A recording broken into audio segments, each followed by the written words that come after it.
Bismillahirrahmanirrahim. Assalamualaikum warahmatullahi wabarakatuh.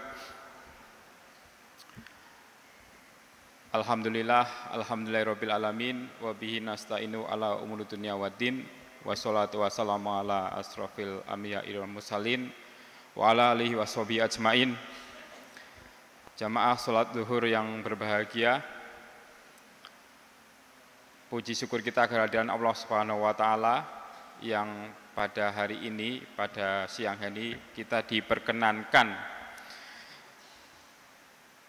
berjamaah sholat zuhur di akhir tahun dan awal tahun Hijriah.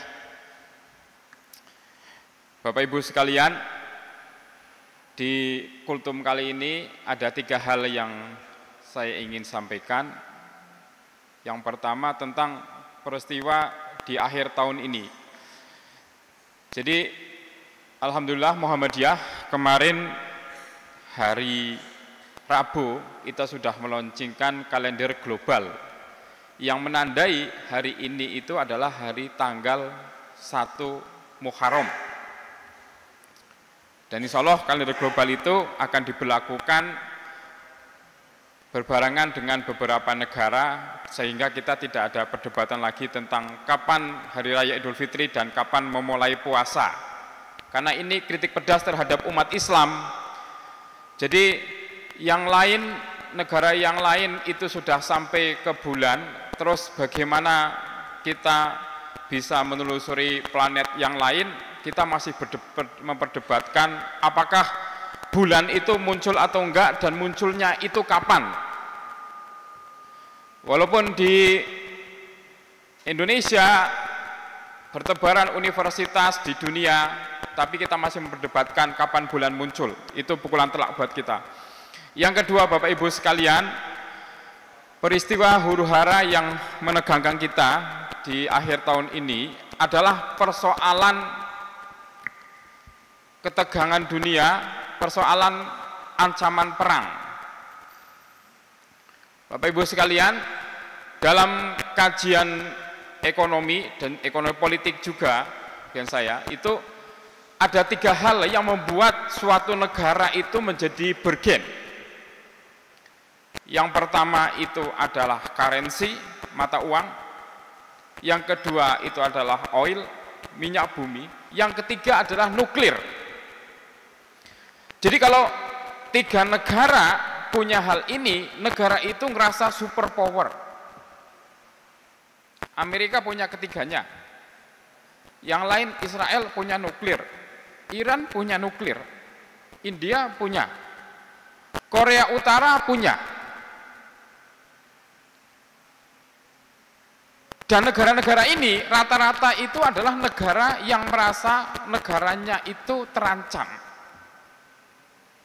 Israel itu merasa terancam karena sama negara-negara Islam di Timur Tengah. India merasa terancam sama Pakistan. Korea Utara merasa terancam sama Amerika. Rusia merasa terancam sama Amerika, dan Amerika merasa terancam juga sama Rusia. Dan negara yang merasa terancam ini, proyek mereka, prestisius mereka sebagai bergen, mereka membuat senjata namanya senjata nuklir. Dan bisa dibayangkan kalau beberapa negara ini menyerang satu aja. Jadi kalau Bapak Ibu sekalian melihat peta itu, antara peta Korea Utara sama Amerika itu dipisahkan sama samudra, tapi Korea Utara itu sudah memoncongkan nuklirnya itu ke Amerika. Jadi kalau sekali pencet tombol itu udah selesai. Bayangkan aja, Hiroshima itu dibom tahun 1945, itu recovery-nya itu lama karena radiasinya itu bisa merusak struktur tubuh manusia, organ manusia. Kalau satu negara aja ini ngambek terjadi perang, itu yang mengkhawatirkan kita semua, Bapak Ibu sekalian. Ini salah satu huru-hara di akhir tahun ini. Dan ini mengingatkan kita bahwa Indonesia itu berada di paling tengah, tapi Indonesia itu kemarin Prabowo itu dari beberapa media yang tapi agak disembunyikan, itu Indonesia Prabowo ke India juga beli nuklir. Perlu ditelusuri, tapi kemarin ada media yang mengabarkan kenapa di India itu dibuat parade selayaknya militer, karena ternyata ada di balik itu ada pembelian senjata nuklir.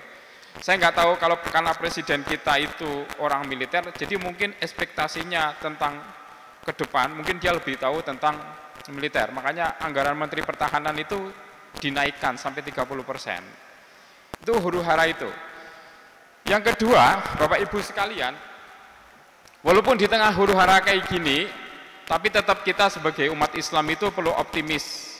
Optimis yang pertama bahwa hijrah, tahun baru Hijriah, itu kan diperingati sebagai tahun yang dipandang sebagai tahun yang bersejarah yang membuat tonggak peradaban umat Islam. Hijriah itu hijrah diperingati, itu karena salah satu keputusan yang paling cerdas Rasulullah Muhammad dalam rangka pindah dari Mekah ke Madinah. Dari sanalah keputusan cerdas itu membuat peradaban Islam itu sampai sekarang. Bahkan Nabi Muhammad SAW itu bisa membuat sebuah prototip negara yang itu bisa jadi rujukan umat manusia sampai sekarang. Ada beberapa nilai di sana. Yang pertama, hijrah itu mengajarkan pada manusia ketika di satu sisi itu sudah mengalami gelap gulita, harus segera keluar. Makanya keputusan Rasulullah Muhammad itu dari Mekah ke Madinah itu keputusan cerdas yang membuat jadi Muhammad bisa leluasa membuat peradaban di Madinah. Jadi kalau di sini ada beberapa mahasiswa dari tempat tinggalnya hijrah ke UMY atau hijrah ke Yogyakarta dalam rangka memperoleh pencerahan, itu sudah keputusan yang tepat. Kalau kita ingin mendapat sesuatu, itu kita harus hijrah. Yang kedua, itu adalah lambang persatuan. Peristiwa hijrah itu berhasil menyatukan kaum pendatang, muhajirin, dan kaum ansor. Dan persatuan itu menimbulkan kolaborasi yang sangat bagus, sehingga bisa membentuk peradaban. Bagi orang dari Sumatera yang datang ke Jogja, itu mau nggak mau harus berkolaborasi, menyatu, dan akhirnya bisa membuat peradaban seperti di UMY ini. Saya yakin UMY ini juga tercipta bukan hanya dari asli orang Yogyakarta, tapi hasil kolaborasi yang bagus antara orang dari luar Jogja dan di dalam Jogja. Jadi hijrah itu memaknai selain tadi, hijrah dalam konteks nggak cuma fisik, spiritual, tapi juga melambangkan persatuan. Dari persatuan itu muncul peradaban. Yang ketiga, Bapak Ibu sekalian, hijrah ini memaknainya kalau kita kontekskan itu kan ada ajaran Ahmad Dahlan yang selama ini jarang dikaji dari kita. Ahmad Dahlan itu selain mengajarkan Quran surat Al-Ma'un itu yang berisi akhirnya di situ terkenal dengan teologi Al-Ma'un, di mana hasil teologi Al-Ma'un itu menimbulkan liberasi, pembebasan, membebaskan dari kemiskinan, membebaskan dari segalanya. Kalau Al-Asr itu diajarkan Ahmad Dahlan, itu adalah kunci yang pertama yang menimbulkan mengingatkan kita akan waktu. Wal asri innal insana lafi husrin. Jadi manusia demi masa manusia dalam kerugian. Setidaknya peristiwa hijrah dan awal mula tahun itu mengingatkan kita bahwa manusia itu dalam kerugian.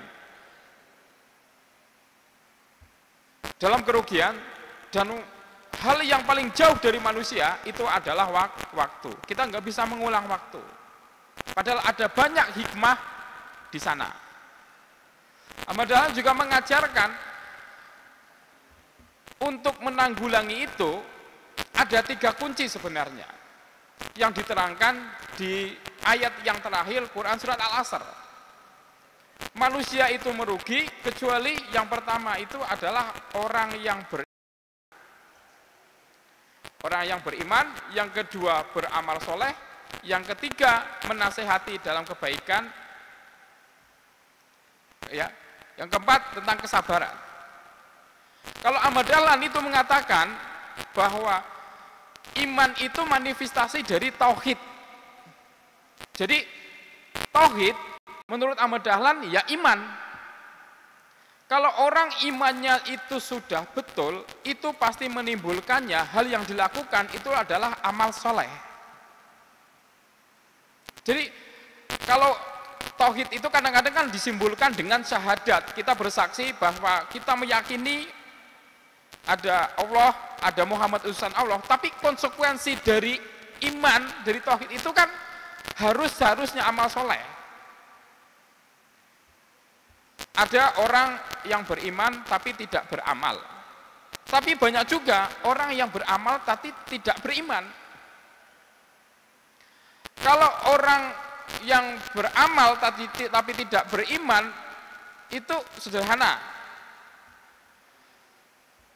Jadi kalau Quraisy Shihab itu menyamakan kalau orang yang beramal tapi tidak beriman itu seolah-olah kayak cahaya matahari mantul ke permukaan tanah, tanahnya itu luas, jadi menimbulkan cahaya kayak seolah-olah itu air, padahal itu fata morgana. Jadi beramal tanpa beriman itu sama aja fata morgana, cuma akan dapat pujian manusia. Jadi itu banyak juga orang yang beriman ngaku bertauhid tapi tidak beramal. Padahal semua ayat di Al-Quran itu yang berkaitan, hampir semua ayat di Al-Quran yang berkaitan dengan sholat pasti disandingkan dengan ayat zakat. Wa aqimus sholah wa atu zakat. Itu artinya simbol bahwa selain mengabadikan diri kita dengan Allah, tugas wajib manusia adalah beramal soleh. Zakat itu salah satu manifestasi amal soleh.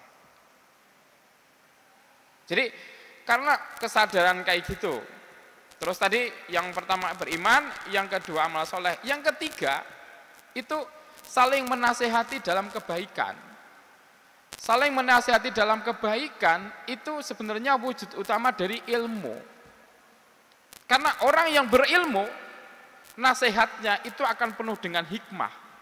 Dan ilmu tentu saja ada di sini. Di kampus ini adalah pusat dari segala ilmu. Jadi kalau yang tadi keimanan sudah, amal saleh sudah, keilmuan, dan ilmuwan menjadi tonggak niatnya untuk membuat peradaban, itu insya Allah manusia akan terselamatkan dalam kerugian. Saling menasihati dalam kebaikan. Menasihati dalam kebaikan itu lebih mudah dengan ilmu. Menasihati tanpa ilmu itu sama aja menasihati orang yang tidak berguna, akhirnya tidak menimbulkan apa-apa. Ilmu itu manifestasi dari diskusi, dialog, perbaikan terus-menerus, sehingga membuat sesuatu yang baru. Peradaban umat manusia sehingga menjadi hal yang baik. Nah, saya ingatkan bahwa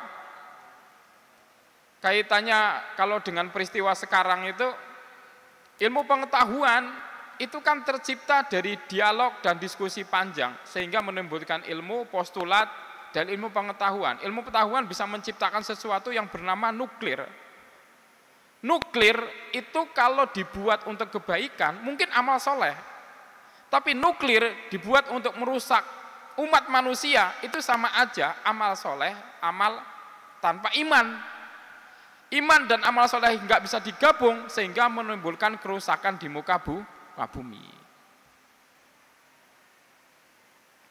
Jadi itu kaitannya dengan peristiwa hijrah dan peristiwa apa hubungannya dengan konteks Quran surat Al-Asr.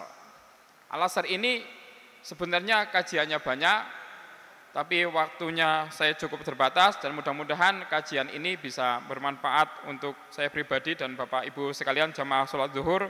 Terima kasih atas waktunya dan berkenan mendengarkan sedikit paparan dari saya, mudah-mudahan bagi amal bagi kita semua. Terima kasih, saya akhiri. Assalamualaikum warahmatullahi wabarakatuh.